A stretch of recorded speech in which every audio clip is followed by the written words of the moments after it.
Good evening, everyone.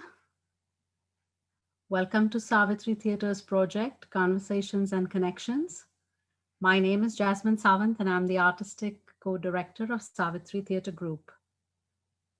We begin by acknowledging the land on which we gather and which the region of Peel operates as part of the treaty lands and territory of the Mississaugas of the Credit. For thousands of years, Indigenous peoples inhabited and cared for this land. In particular, we acknowledge the territory of the Anishinaabeg, Huron-Wendat, Haudenosaunee, and Ojibwe Chippewa peoples, the land that is home to the Métis, and most recently, the territory of the Credit First Nation, who are direct descendants of the Mississaugas of the Credit.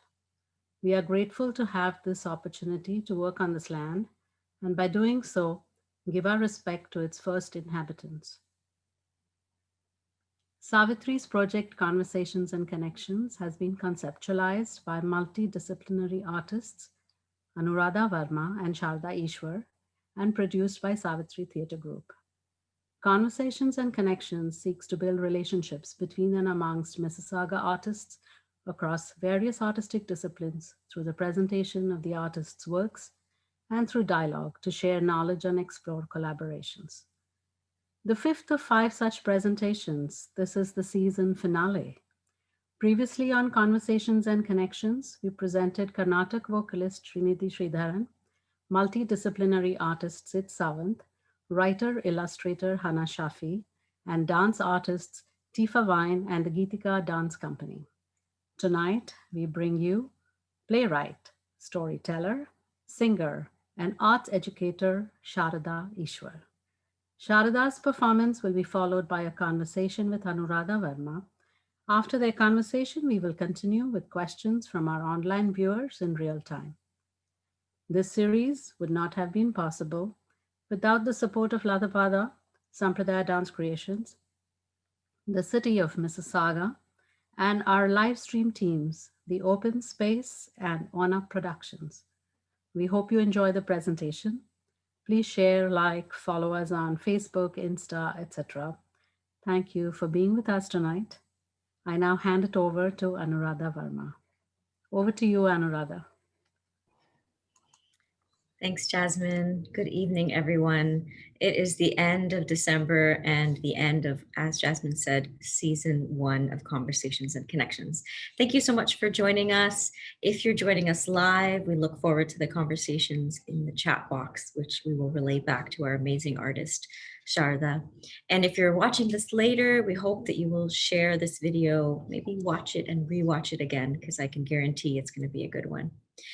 I'm not going to say very much other than to introduce our incredible artist, who I feel very honored and lucky to call a friend, a collaborator, a co-conspirator maybe. Playwright, storyteller, singer, and arts educator, Sharada Eswar's work spans across multidisciplines and art forms. A graduate of literature studies, she trained to be a writer and a storyteller. Simultaneously, she also immersed herself in Carnatic music, South Indian classical music, in Chennai, India. She also took to many other styles, including Hindustani Classical, Patiala Gharana, Rabindra Sangeet, Abhang, and European. While maintaining her Veena studies, her interest shifted to the voice and storytelling. She was part of the team representing India at the India Abroad show in Paris and New York.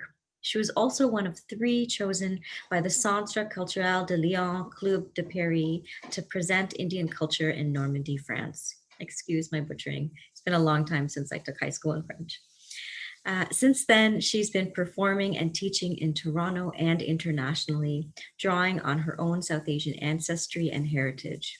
A published children's author, Sharada has until recently been the Ontario Arts Council's cultural animator in Mississauga and Peel region. Upcoming, she's got some really exciting projects. The Mahabharata with Whynot Theatre Shaw Festival coming in spring 2022, Butter Chicken in 2021, and The Lonely Wife in 2021 as well. Welcome, Sharada.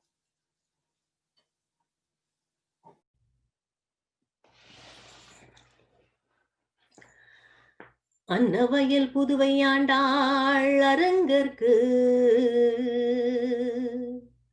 பண் Thiruppavai பல்பதியம்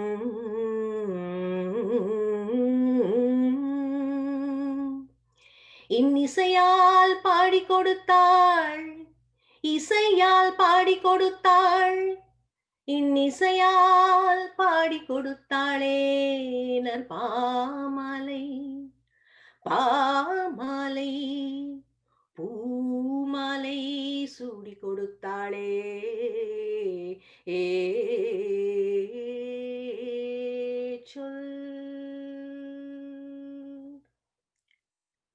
This is the story of Andal, an 8th century saint and poet who is credited with the great Tamil literary works of Tirupavai and Nachiyar Tirumuri, which are recited to this day by her devotees during the month of Margari, which corresponds to the winter months of December and January. Andal is known for her unwavering devotion to Lord Vishnu. Adopted by her father, the great saint Periyalvar, Andal desired to marry Krishna, or Ranganathan as he was called, both spiritually and physically. Her works are believed to be as important and as sacred as the ancient Hindu scriptures of the Vedas and the Upanishads. In many parts of India, particularly in the southern state of Tamil Nadu, Andal is considered to be an incarnation of the goddess, an incarnation of Shakti. Her very name, Andal, in fact means one who rules over the Lord and guides us down the spiritual path. It is for this reason that Andal is considered to be a metaphor for the human spirit, for the Atma, and her love and longing for Krishna is viewed as the human quest for spiritual growth and a desire to be united with the divine that exists within each one of us. Andal's story begins in a small town called Srivilliputtur in Tamil Nadu. Many, many centuries ago, there lived a man called Vishnu Chittar. He was a pious man, deeply devoted to Lord Vishnu. His name literally means one in whose chitta, one in whose heart and mind resides Vishnu. The people of Srivilliputtur very fondly called him Periyalvar. There's a very interesting story as to why he was called Periyalvar. The story goes that when Periyalvar first set eyes on the reclining image of Lord Vishnu in the temple, he was rendered speechless by the sheer beauty of the idol. And then, fearing that his open admiration could invoke the evil spirits, he quickly broke into a blessing for the Lord. Yes, we seek the Lord's blessing. Here was someone who blessed the Lord instead. பல்லாண்டு பல்லாண்டு பல்லாயிரத்தாண்டு பல கோடி நூறாயிரம் பல்லாண்டு பல்லாண்டு பல்லாயிரத்தாண்டு பல கோடி நூறாயிரம் மல்லாண்டத்தின் தோள் மணிவண்ணா மல்லாண்டத்தின் தோள் மணிவண்ணா உன் செவடி செவ்வி Thirukkappu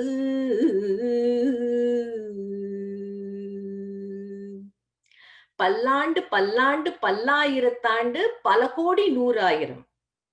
May you live for centuries to come, and may you continue to bless us for generations and generations to come. That was Periyalvar's blessing for Lord Vishnu.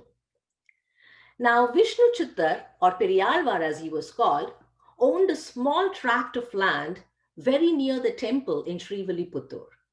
Here he had built for himself a modest house and surrounded it with the most beautiful garden where he grew different kinds of flowers and herbs, jasmines, roses, chrysanthemums, marigolds, hibiscus, the holy basil. And every day and every single day without fail, Both in the morning and the evening, he would gather these flowers, string them into beautiful garlands, and offer it to the temple. Kadachite suprabhate tu Mahabhagavadhotamaha Mahabhargavadhotamaha Kadachite suprabhate tu Mahabhargavadhotamaha Suprabhate tu, early one morning on a Friday to be exact. Periyalvar walks into his garden chanting the 1001 names of Krishna when he's startled to hear the cries of a baby. Now, the last thing Periyalvar expects to hear in this garden is a baby. At first, he dismisses these cries, thinking they must be coming from elsewhere. But the cries persist. They, in fact, are definitely coming from his garden, and they're coming from near the holy basil. And these cries, Shishurodhanam, Suswaram, Madhuram. He says these cries sound like honey to his ears. They sound like music to his ears. As he approaches the holy basil, there is a flash of light. The earth around the holy basil splits into two, and there, under the holy basil, deep in the womb of Mother Earth, is an infant, a baby girl.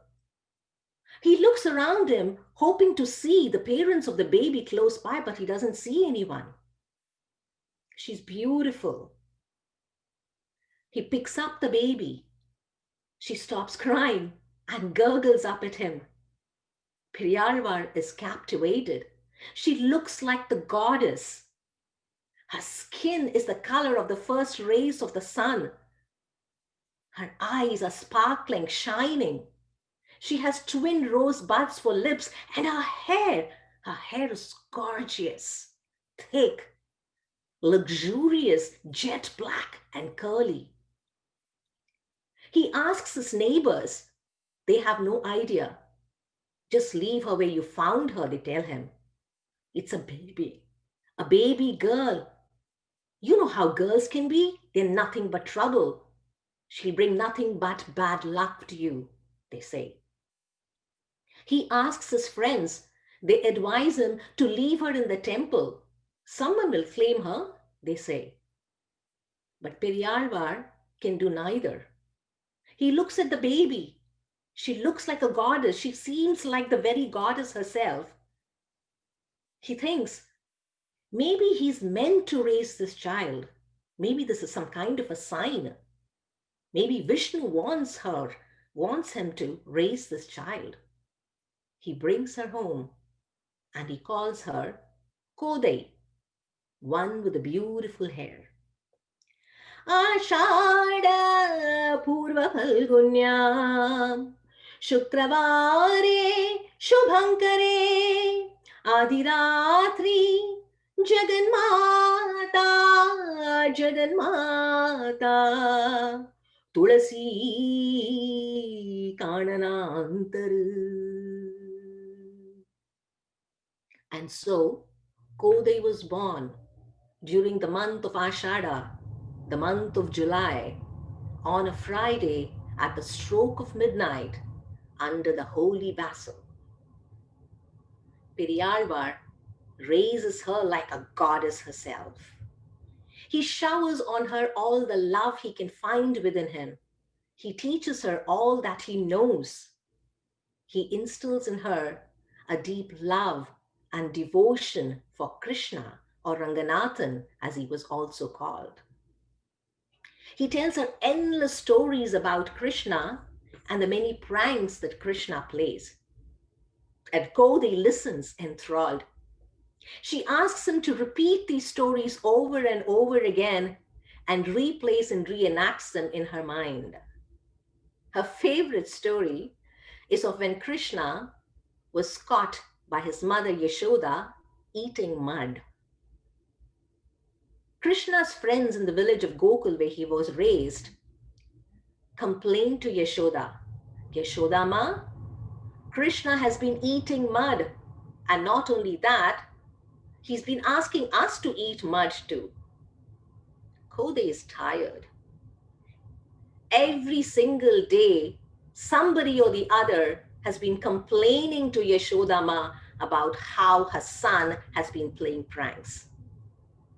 Enough is enough, says Yashoda. She ties Krishna to a tree. Have you been eating mud? No, says Krishna, never. But your friends tell me that you've been eating mud. No, Amma, believe me, my friends are all lying. They just want me to get in trouble with you. I don't think so. Even your brother Balaramanna, tells me that you've been eating mud. You know what, Amma?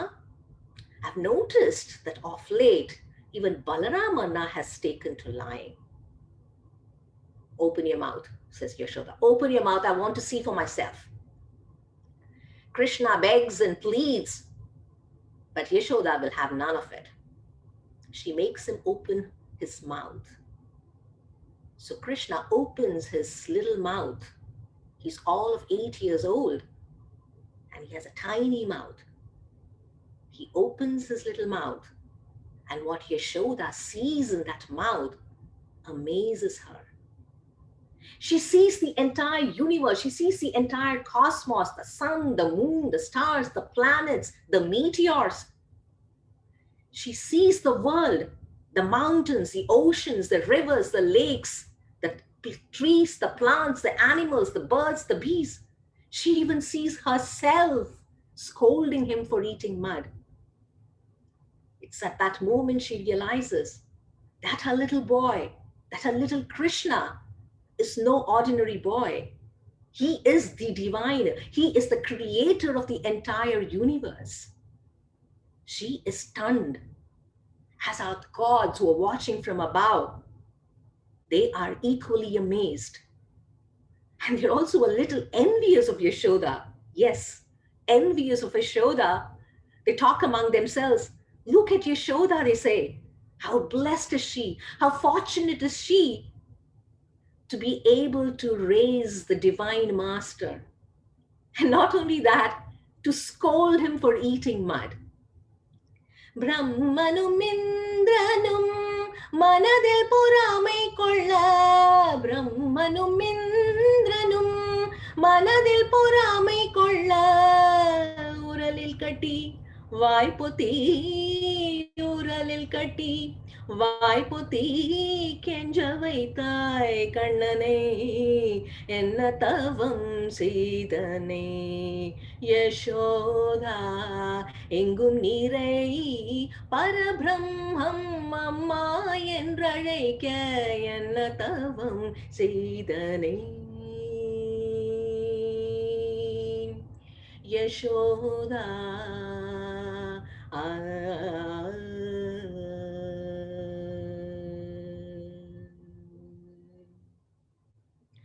And so Kode grows up listening to these stories from her father Periyalvar. She grows up to be a beautiful young girl, and her devotion for Krishna turns into romantic love. Yes, she wants to get married to Krishna. In fact, whoever asks her, she tells them that she's waiting for Krishna, she's waiting for Ranganathan, who lives in that temple on top of that hill, to come down and be married to her. At first, the people are amused. They tease her, they indulge her. For Kodi, of course, this is serious. She desires to marry no one else other than Krishna. She sees Krishna, she sees Ranganathan everywhere, in the plants, in the trees, in the animals, in the birds. She has imaginary conversations with him. She writes little love notes and sends it to him. She asks the birds and the bees to be her messengers. She stops the bees. One day, oh, one day. don't just drone monotonously into Krishna's ears. You see Krishna up there? Keep buzzing my name into his ears. Keep buzzing, Kode, Kode, Kode. Let him know about my love. She looks up at the clouds and she says, why do you go so far away to drink up the water from the oceans? Come, there are deeper oceans, oceans of tears in my eyes, tears of yearning. Drink them up and shower on Ranganathan. And if he wonders, why is the rain so salty or why is the rain so warm? Tell him that these are tears of yearning from Kode's eyes. Ask him to come down and get married to me. Now, when people see her talking to the animals, the birds, and all the inanimate creatures, they wonder. They think that she could probably be suffering from some kind of a mental illness, ailing from some unknown disease. They go so far as to ask their children, especially their daughters, to keep away from Kode. But Kode is not concerned. She doesn't care. Yes, she says, I am ailing. You won't understand. And there is only one cure for it. யாருக்குமென்னோ இது அறியலாகாதே யாருக்குமென்னோ இது அறியலாகாதே அம்மனை நீ தொழுதி பாடாதே கார்கடல் வண்ணன்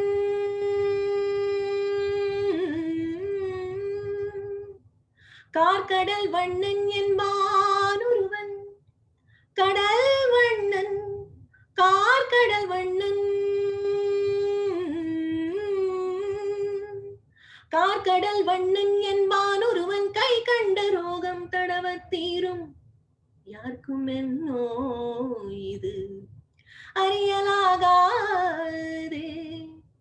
அறியலாகாதே யாருக்கும் என் நோய் இது அறியலாகாதே. No one can understand what I'm going through. There's only one cure for it, and that cure lies with Krishna. If he comes down and marries me, I will be cured of the sickness, of this illness, of this ailment, she says. Though people around her think that she is crazy, her father, Periyalva, doesn't. He encourages her to be steadfast in her love. He asks her to continue praying for her love. He even suggests that she should fast during the holy month of Margari. Now, Margari is a special month for Krishna. In the Bhagavad Gita, he says, Masana Margasi Shosham, meaning, if I were to be described as a month, I would be described as the month of Margari. It is believed that prayers made during this month never go unanswered. And so Kode and some of her friends decide to fast during the month of Margari. They wake up early in the morning, take a ritual bath, and follow the various steps involved in the Margari month fasting. In her Tirupavai, in over 30 pasurams or verses, she describes beautifully the different stages, the different steps involved in this fasting. மார்கழி திங்கள் மதி நிறைந்த நன்னாளாள் மார்கழி திங்கள் மதி நிறைந்த நன்னாளாள் மார்கழி திங்கள் மதி நிறைந்த நன்னாளாள் மார்கழி திங்கள் மதி நிறைந்த நன்னாளாள் நீராட போகையில் நேரமெனோ நேரிழையீர் நீராட போகையில் நேரமெனோ நேரிழையீர் ஷீர் மல்குமாய் பாடி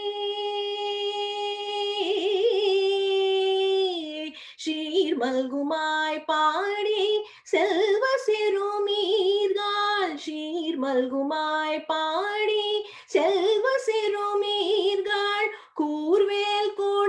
பொழில் நந்தகோபன் குமரன் ஏகாந்த கன்னி ஏகாந்த கன்னி யசோதை இளம் சிங்கம் ஏகாந்த கன்னி யசோதை இளம் சிங்கம் கார்மேனி செங்கன் கதிர்மதிரம் போல் முகத்தான் நாராயணனே நாராயணனே நமக்கே பறை தருவான் நாராயணனே நமக்கே பறை தருவான் பாரோர் புகழ படிந்தேளொரம்பாவாய் பாரோர் புகழ படிந்தேளொரம்பாவாய்.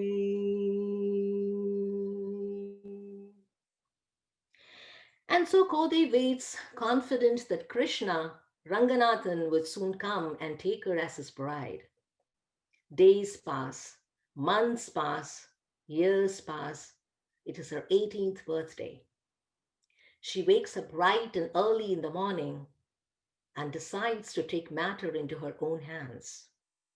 She's determined that today, somehow or the other, she is going to get Krishna to reciprocate her love, to acknowledge her love and reciprocate her love.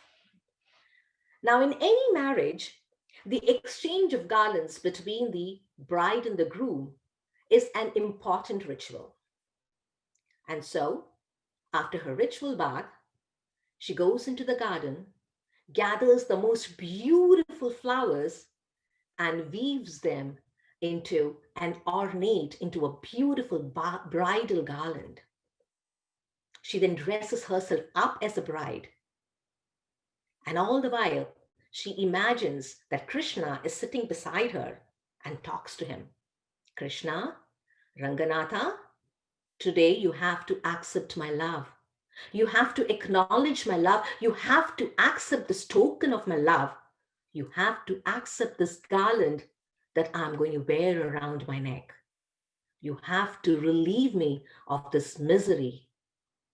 Sankata Harana Govinda Venkataramana Mukunda Sangharshana Moola Gandha Shankara Guru Guhananda Rangapura Vihara Shri Rangapura Vihara Vihara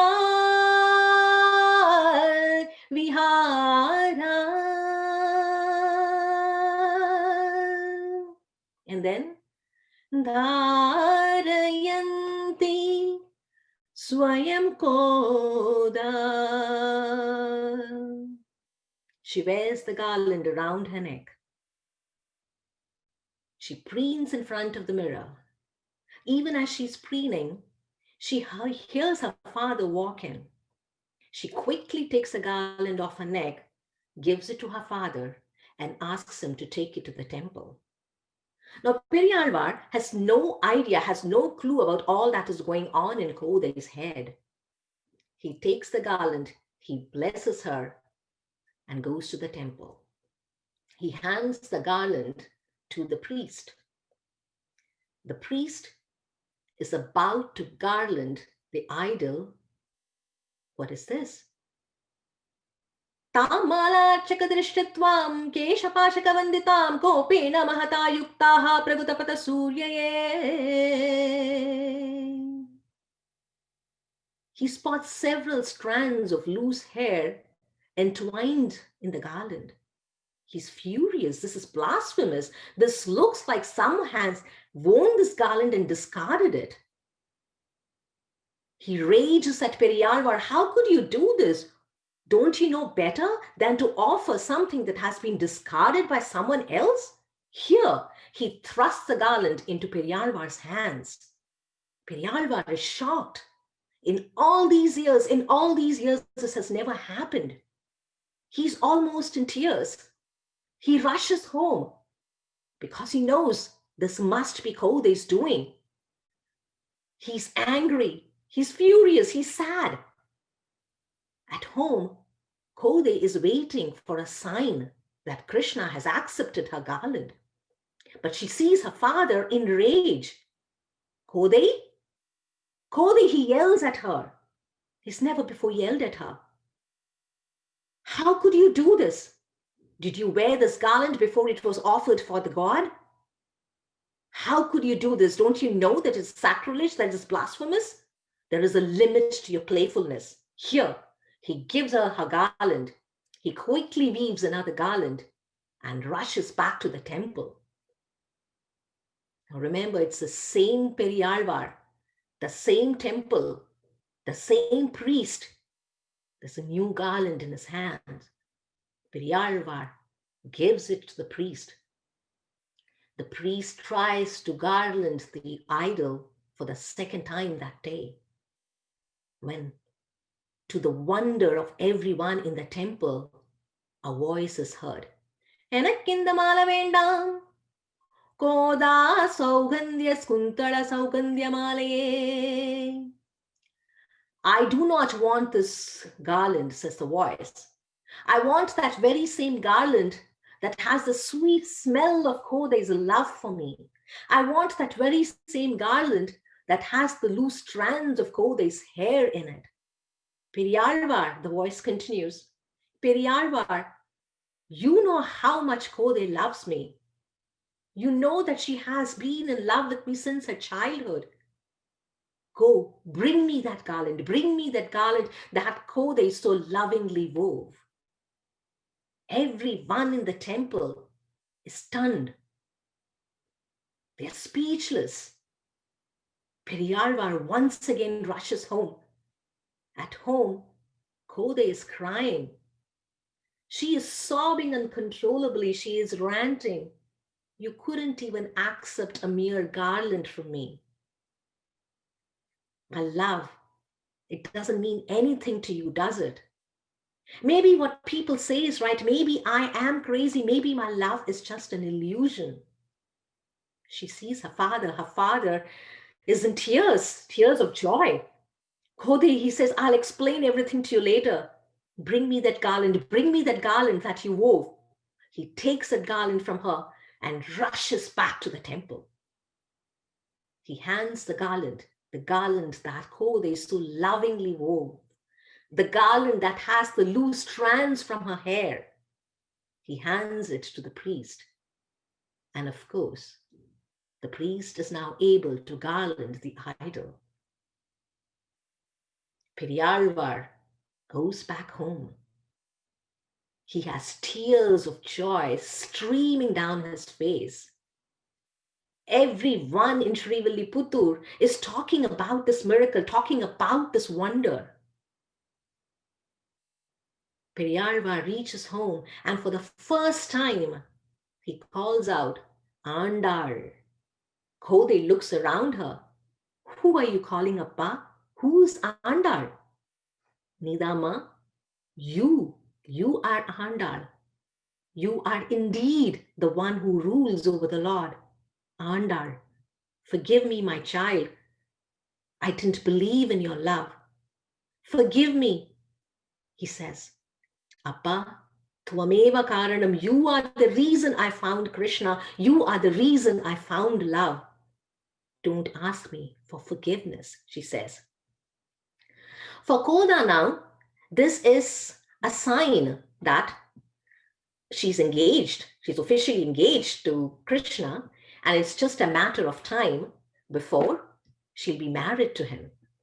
One day, she tells her father and her friends about a dream that she had, a dream where she saw herself getting married to Krishna, a dream where she saw herself exchanging garlands with Krishna.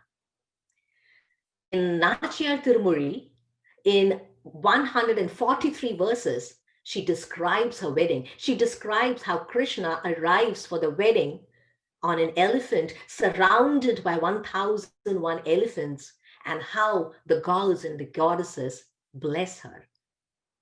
வரணமாயிரம் சூழவலம் செய்து நாரணன் நம்பி நடக்கின்றான் என்னெதிரே பூரண பொற்கொடம் வைத்த புறம் எங்கும் தோரணம் நாட்டகனா கண்டேன் தோழி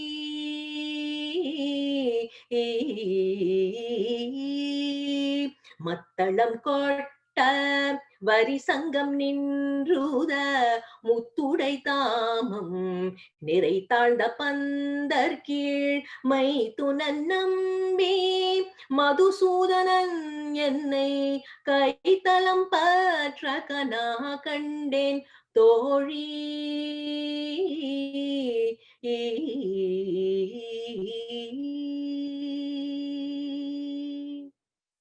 That same evening, Periyalvar is sitting in his veranda when he hears loud music and the trumpets of elephants. He sees a figure getting out of a palanquin. A young man walks in and greets Periyalvar. Periyalvar greets him back rather distractedly. I've come, says the young man, all the way from Sri Rangam to take back with me a precious gem that you have. A precious gem? I don't know what you're talking about, sir. I have no precious gems. I am a humble gardener. I have no riches, no treasures, and certainly no precious gems that you talk about.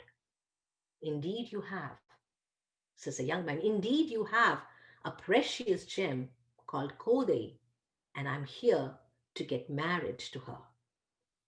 For the first time, Periyalvar takes a good look at the young man's face, and smiling down at him is the face of Krishna, the face of Ranganathan. Periyalvar is excited. He rushes inside the house. Kodai, Kodai, he calls out, come out, look who is here. Your Krishna is here, your Ranganathan is here to marry you. Your dream has come true. For Kodai, of course, this is no surprise. She's been waiting for this all her life. She's been waiting for this since she was a child. The entire town of Srivilliputtur talks about the wedding, talks about this miracle that has just happened. When with the gods and goddesses as witness, and with the entire Srivilliputtur decorated as a marriage venue with flowers and beads, and to the beat of the celestial drums, Kodai exchanges garlands with Ranganathan.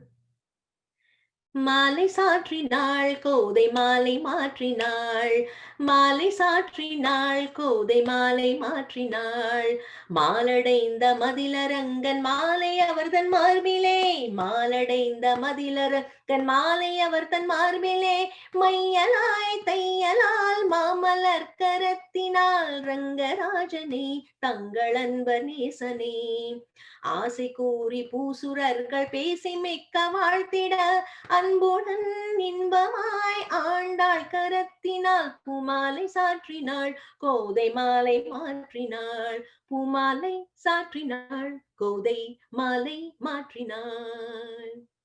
As soon as they're married, they leave for Sri Rangam. Periyalvar follows them, but they're way ahead of him. They reach Sri Rangam. They enter the temple, they enter the sanctum sanctorum, and the human avatar, the human incarnation of Ranganathan merges with the idol. Andal hesitates for a split second, and then realization dawns. I am married to him now, and I have every right to be here, she says. And she merges with the idol too. Periyalvar reaches just in time to see his daughter merge with the idol. He's happy, but he's also sad. It's his only daughter after all. And from the heavens, voices are heard. Blessed are you, caring girl. You took care of her. You let her dream when the rest of the world wanted you to abandon her. Now make sure that Andal's story is heard by everyone in this world. Let the world celebrate her life. Let the month of Margary be special to Andal. Let the month of Margary be special to girls all over, all girls who have a dream.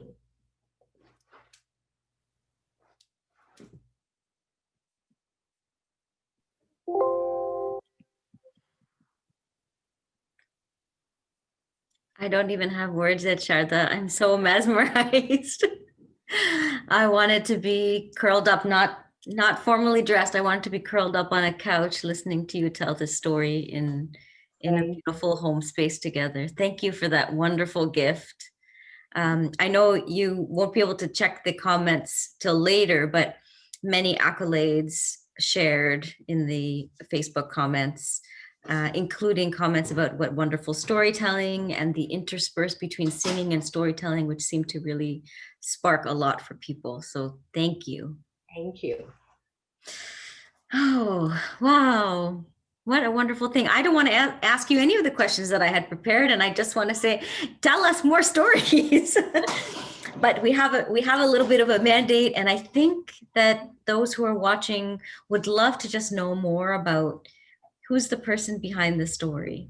So and I know there's a lot of magic and wonder behind the story. So I thought it might be helpful for our viewers and listeners to hear first what your artistic journey has been. How did you get to here today? I think it sort of ties up a little bit, with what you said. Who's this person? Who is behind the storyteller? I think there are so many people behind, or rather, on whose shoulders I stand and tell these stories.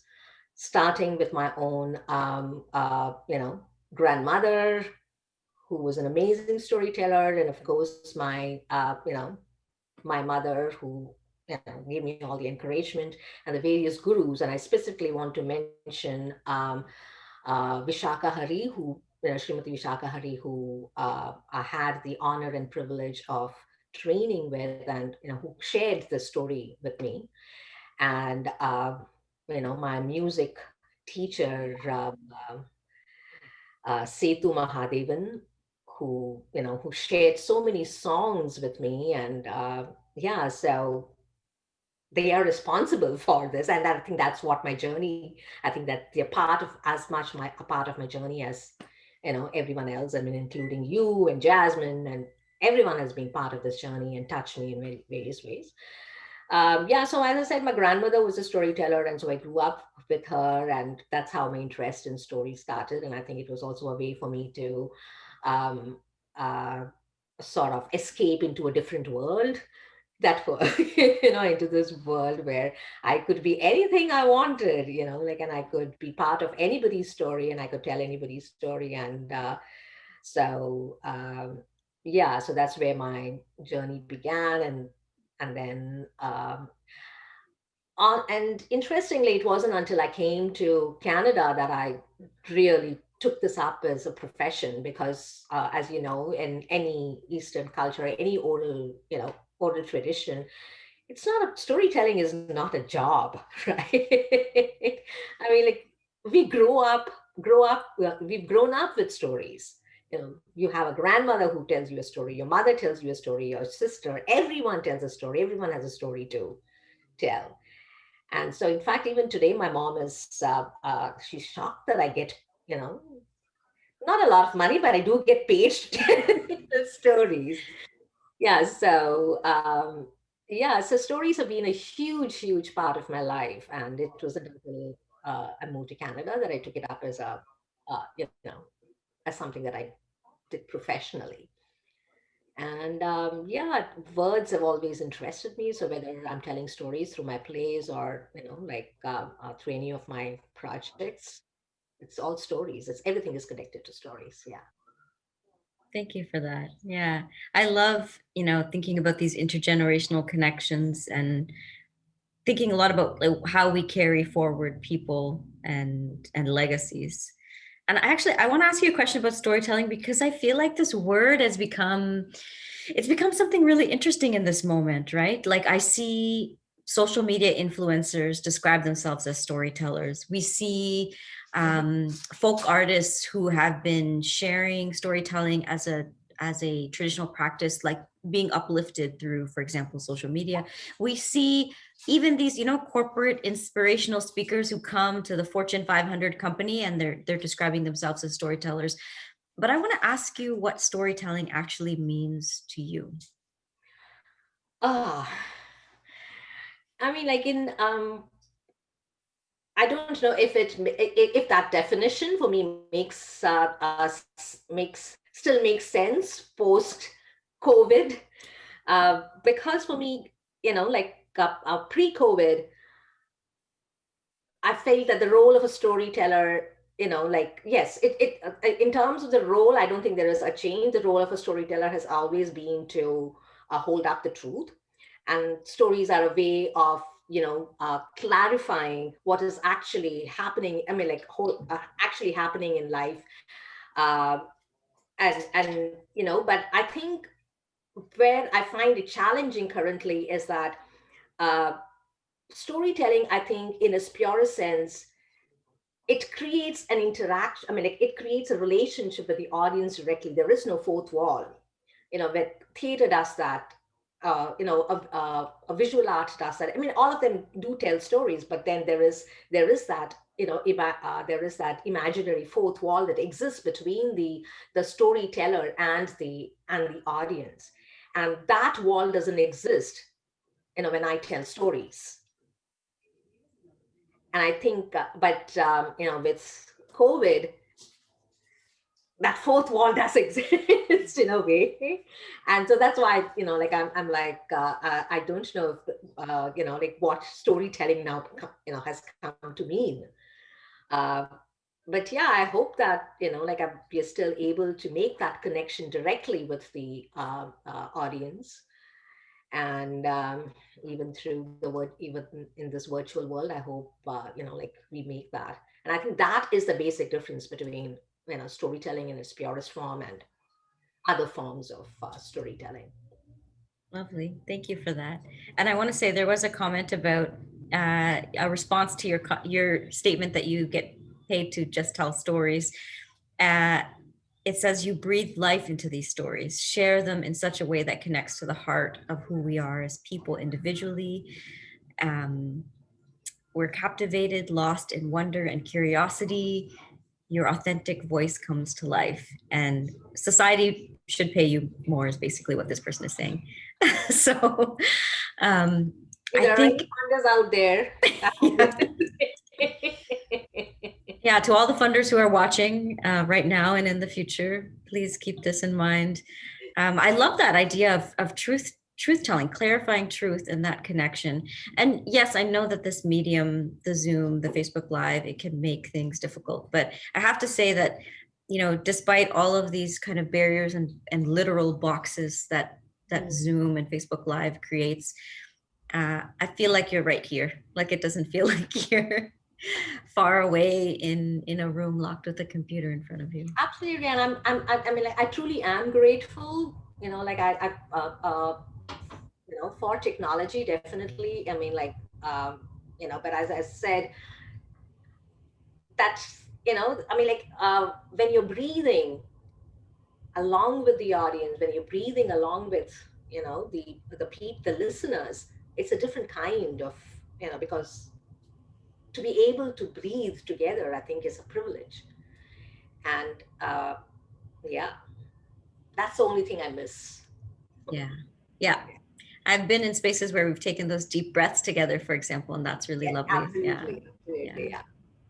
So this series, as you know, because you're one of the trio of people making it kind of happen from its origins, um, is really about supporting emerging artists. And I know you've worked with artists across discipline in a variety of different roles, as an independent artist, as an artist working kind of in collaboration with arts-based organizations, as a staff person, working for the funder. Um, what are a few lessons that you've learned that you would want to share with emerging artists here locally?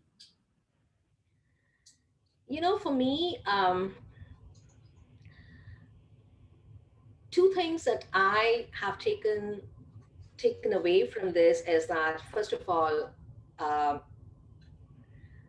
the realization that as much as, like, I have my own art practice of, playwriting, and uh, the community is also very important to me.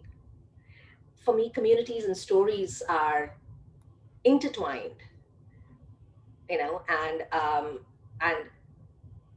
like, I have found meaning. I have experienced the world. I've experienced communities. And through stories, and dealt with and responded to the to the ordinary and the extraordinary things that communities can offer. And so every single time like I write a play, or tell a story, it becomes more and more evident that without the communities, I'm nothing. That's a huge learning for me. And the second thing is that, what I have realized is that it's important to take control of your own narrative. It's important to take control of your own story. You know, don't wait for somebody else to tell you a story. It is. I think that is also another learning that I have got from. And I've also realized how important collaborations are, and how silly it is to have these hierarchies in arts itself. Like, yeah. That's helpful.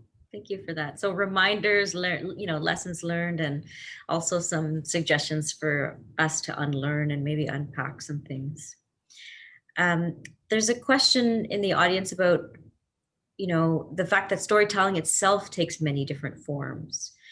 And can you share a little bit about why you choose the medium that you choose in your storytelling? For example, tonight, but any other time you've done it.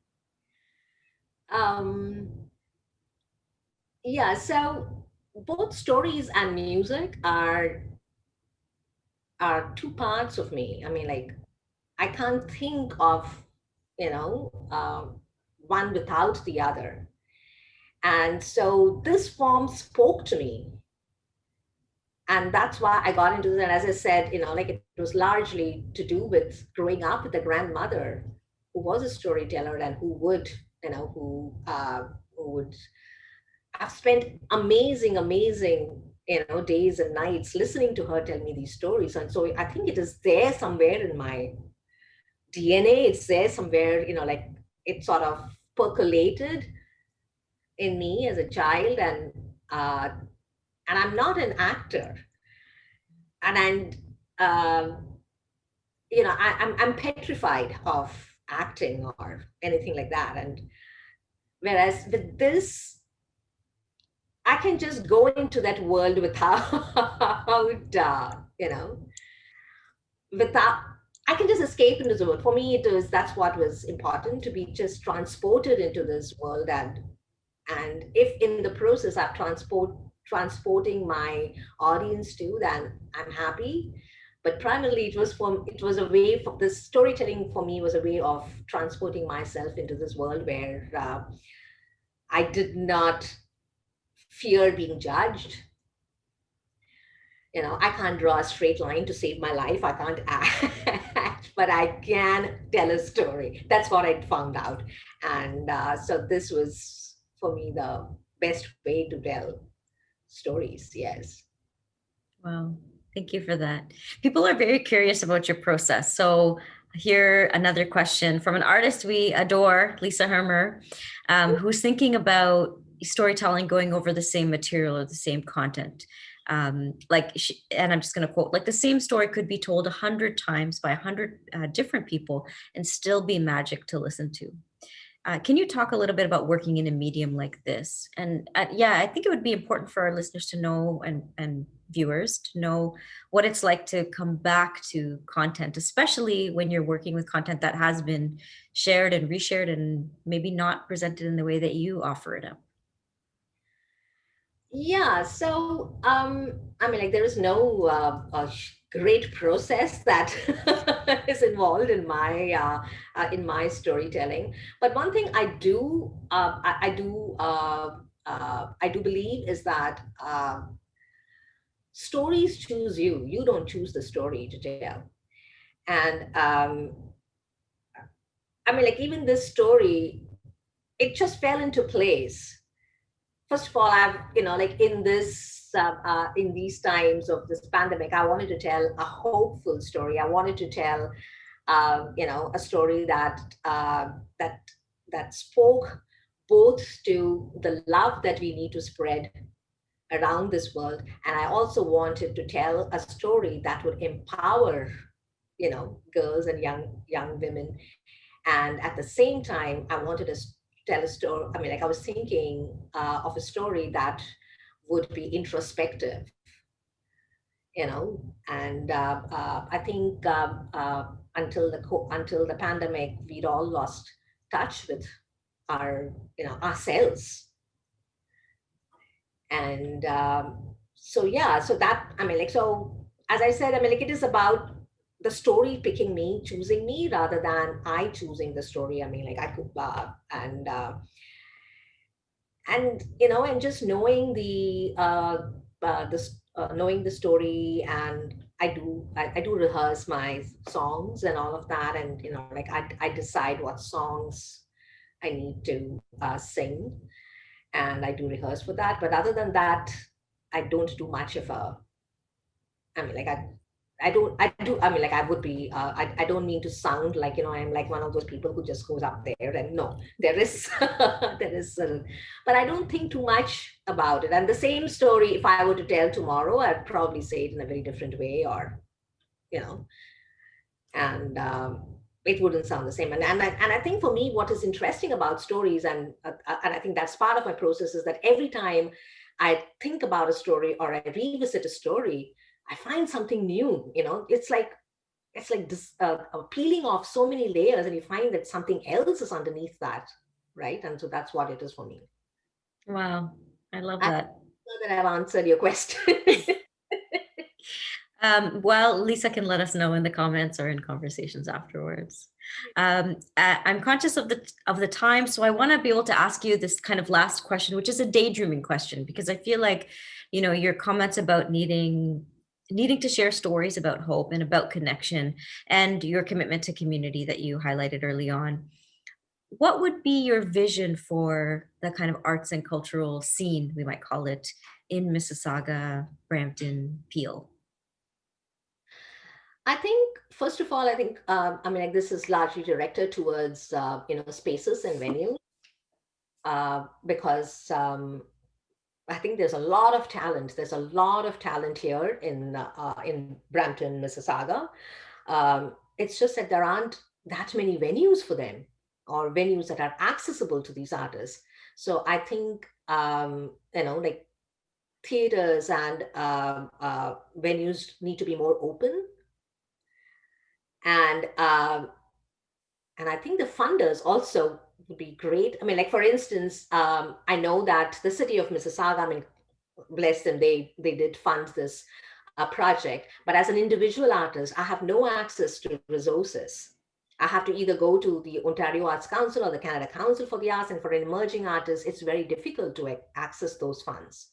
And similarly with the city of Brampton too, there aren't individual grants that an artist can access. So I think we need, it would be wonderful to see resources being made available to artists. And I also think that there has to be, and we had this conversation earlier where I said that there is this marginalization in disciplines itself. There is a kind of a racialization too, I would say, that exists within disciplines. I think we need to sort of get rid of all of that. I mean, we had amazing artists performing. We had, Srinidhi performing Carnatic music. We had Sid, a multidisciplinary artist. We had Tifa Wine. We had, Hina Shafi. They were amazing artists. Geetika Dance Academy. And, like, so we need to, like, these are not traditional forms that people are used to. I think the more exposures disciplines get, and I would also think that it would be great to find, to get artists to collaborate with each other. It would be great to have Tifa Wine. I mean, like they have already collaborated, say, with Geetika Dance Academy. So those kind of collaborations need to happen. And I think for that to happen, there have to be funds available to the artists. There have to be resources available to them. There have to be spaces. There have to be venues available for them. And I think that is my daydream for the region. I love that. Okay, so all of those funders and people with money who are listening, can you make it happen for Sharda and for me and for all of us who want this? Um, Sharda, any kind of last words, any last message you would want to give to artists who are just thinking about their own practice? Maybe people who had an artistic practice before. We've had this conversation, people who immigrate to Canada and feel like they need to put aside their creative passions for the survival. And now the pandemic has forced maybe people to confront themselves in a particular way. What would you want to say to them? I think it's as much as like it's important to have your day job. I mean, until such time that you're able to make it, like you're able to sustain yourself through the arts.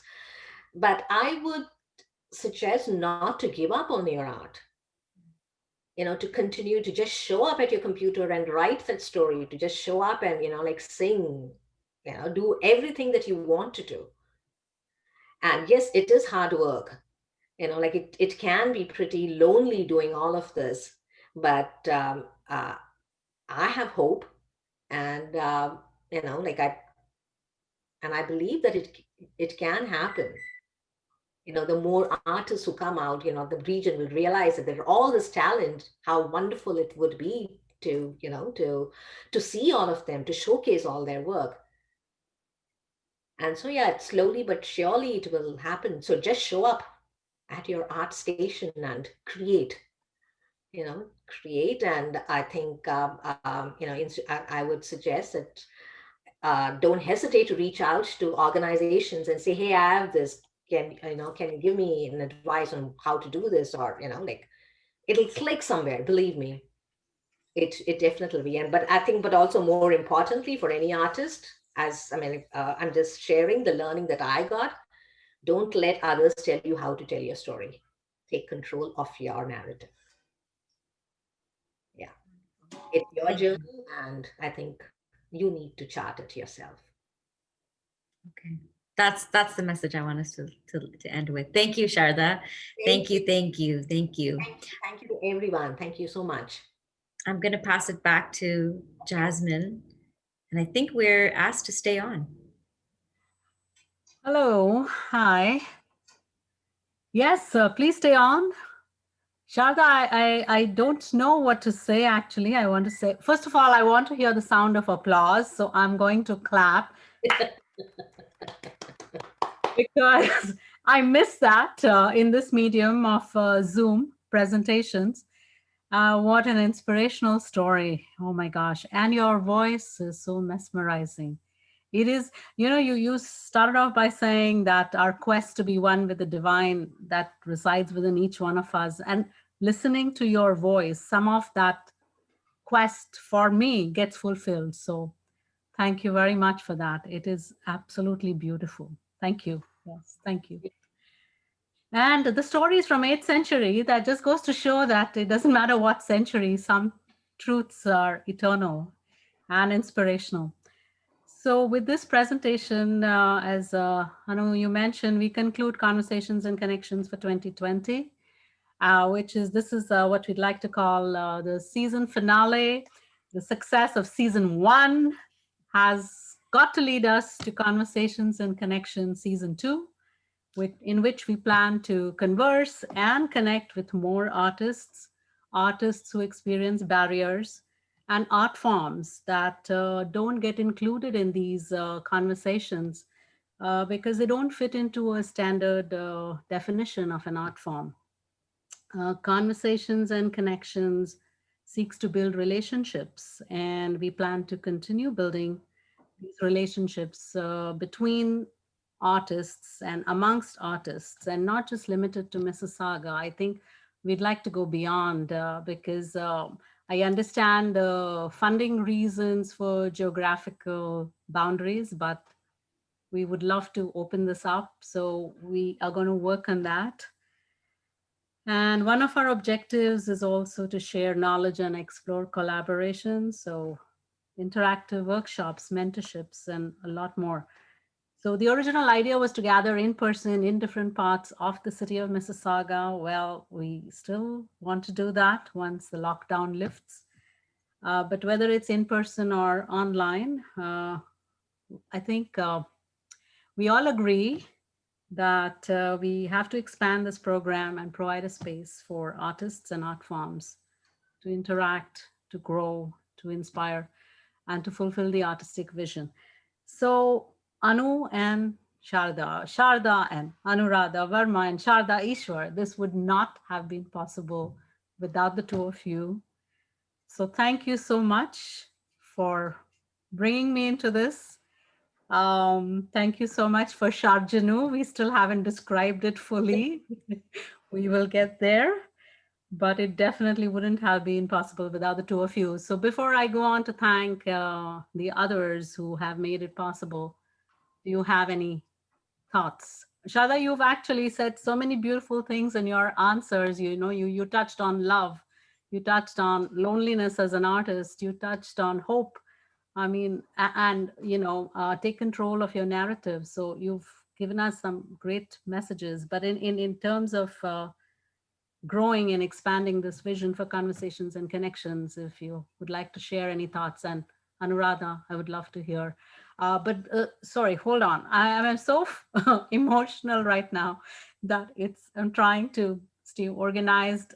So Anuradha, thank you for being the interviewer, the facilitator. You do such a marvelous job, and I would love to see more of that also. So thank you, thank you, thank you. So yes, any one of you can please start and share your thoughts. Go ahead, Sharda. You You first. go ahead. I'm done. I mean, people who know me know I'm a constant daydreamer. I have big, big, big hopes and dreams for this place.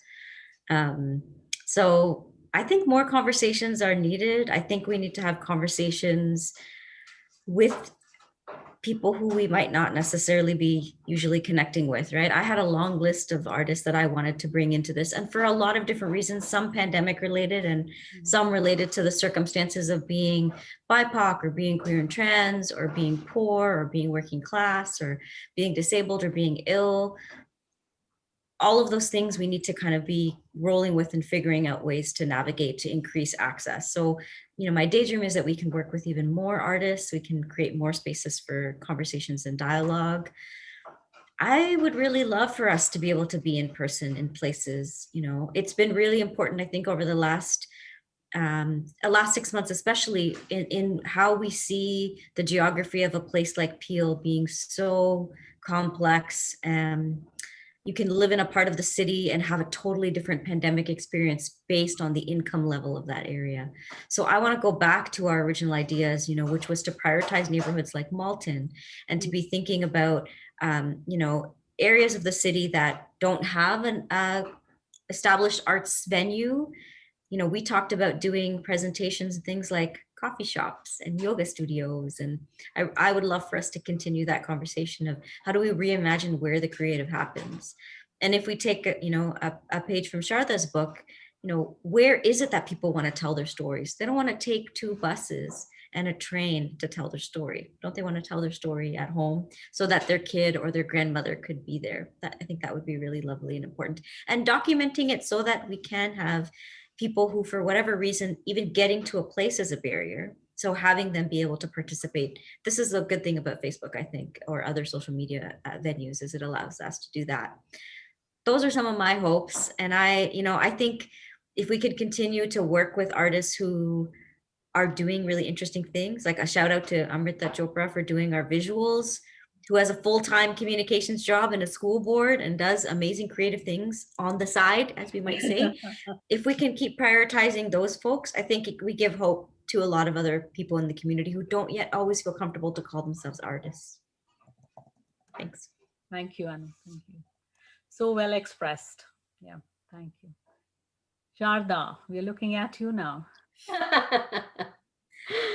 um, I don't think I have anything more to add. I think both you and Anu have said everything that needs to be said, and I think I'm completely in agreement with that. And yeah, absolutely. So, okay, well, thank you. So, turn up at your creative station, whatever that may be. Don't give up. Yeah, these are all great thoughts. Thank you so much for that, Sharda. And so, once again, this series would not have been possible without Sharda Ishwar and Anuradha Verma. For conceptualizing it would not have been possible if Savitri Theatre Group did not produce it. So thank you. And I'm not the only face of Savitri Theatre. There are others all there behind me supporting the group. So thank you to the board of Savitri Theatre Group, to the Savitri family. It's a big family. The support from Latapada, Sampradaya Dance Creations, the city of Mississauga, of course, for partially funding this project, and to our live stream teams, the Open Space and On Up Productions. Please share, like us, follow us, pray for us, donate to us, love us, whatever. But do that. And thank you for being there tonight. Please join us again next year very soon. Happy holidays and a very, very happy, safe, healthy, healthful 2021. Thank you. Bye.